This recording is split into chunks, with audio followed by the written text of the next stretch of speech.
¿Quién o qué es Dios? Es una pregunta que muy pocos se hacen, ya que dan por sentada la imagen de un Dios cuyos atributos se les ha enseñado.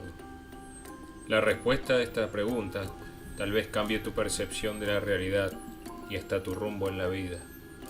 Si no crees en Dios, esto no es una invitación a que creas.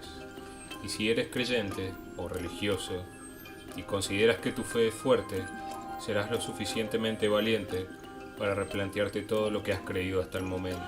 Tanto cristianos como ateos suelen tener la concepción de un Dios enseñado por las iglesias.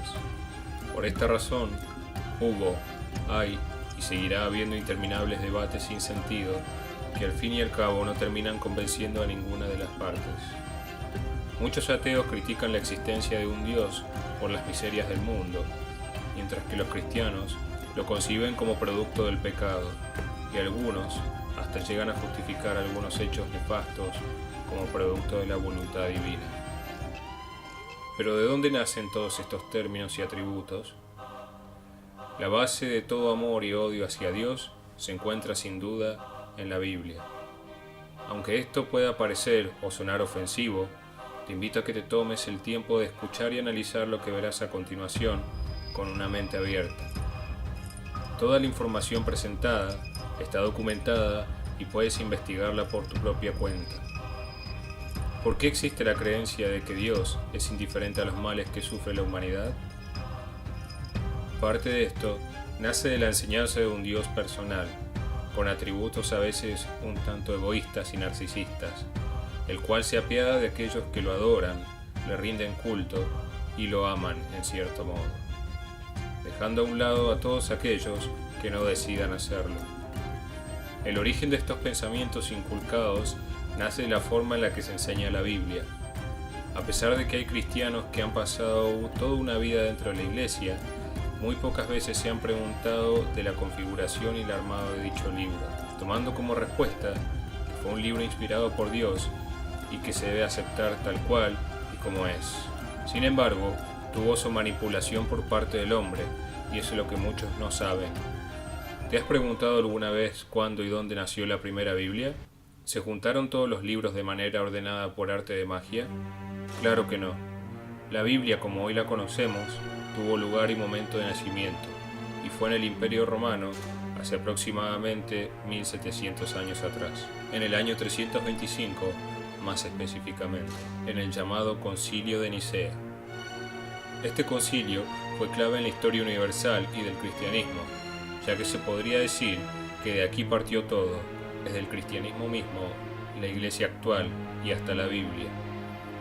El propósito principal de este concilio fue el de unir la fe, estableciendo la paz religiosa y construyendo la unidad de la iglesia cristiana, ya que hasta el momento existían grandes diferencias doctrinales y numerosas divisiones dentro del cristianismo.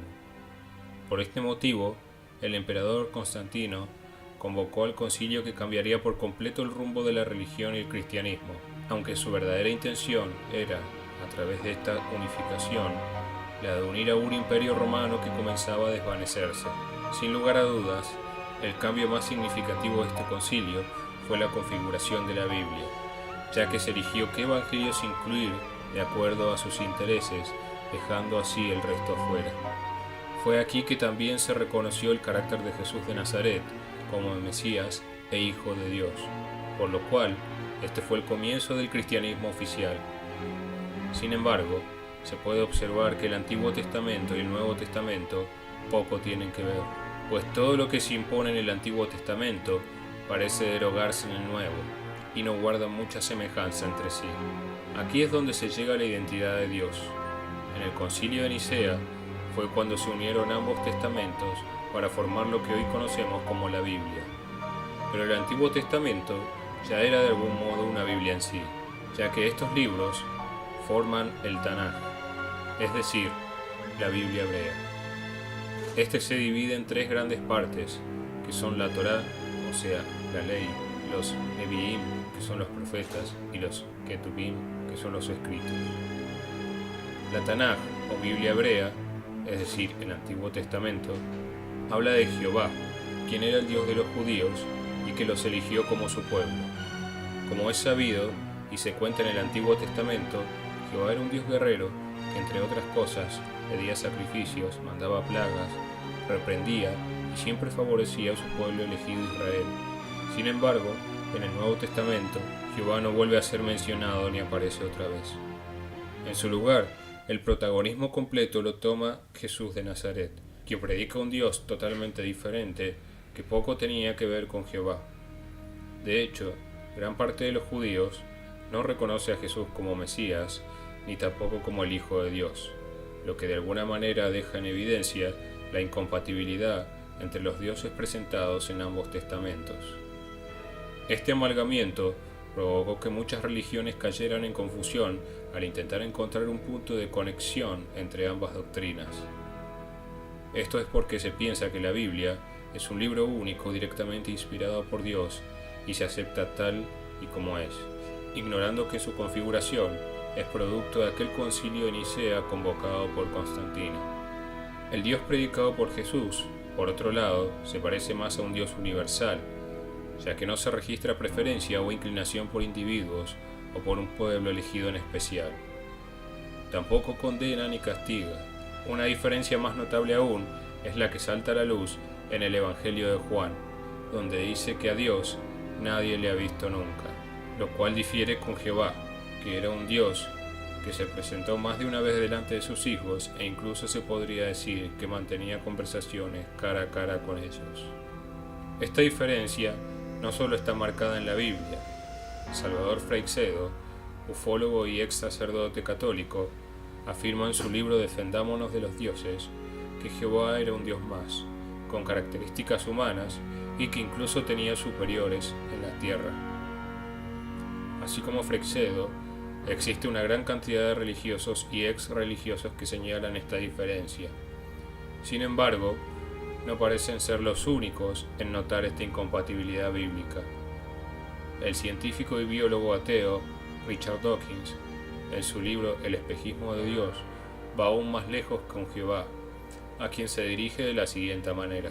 El Dios del Viejo Testamento, se puede argumentar, es el carácter más desagradable en toda ficción, celoso y orgulloso de serlo, cerrado de mente, injusto, severo y obsesionado con el control, vengativo, un limpiador étnico, sediento de sangre, un misógino, homófobo, racista, infanticida, genocida, filicida, productor de pestilencias, sadomasoquista, caprichoso y un matón malevolente.